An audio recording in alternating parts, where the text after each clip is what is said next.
Let's go guys, Sunday kita-kits with a friend, with a group of friends. Ayan guys, nakakatawa yung music. Pero bahala ka mo dyan sa akong music.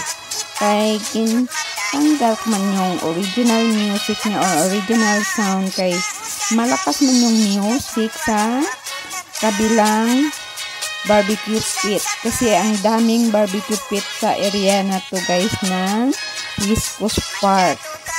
Kaya sobrang ingay. Iwas copyright or CPR, kaya tinanggal ko na lang guys at nilagyan ng Ilonggo music. Bahala kayo kung hindi nyo maintindihan guys. So let's go!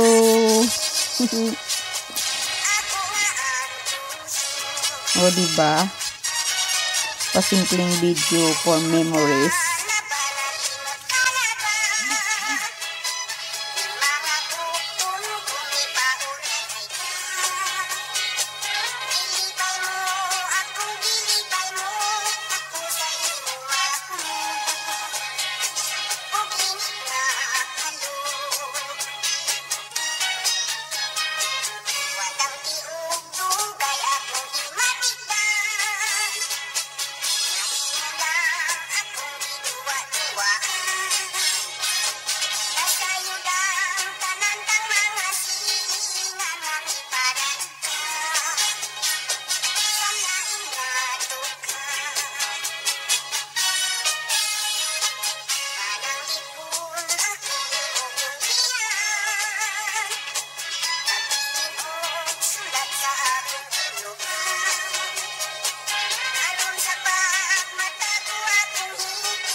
Look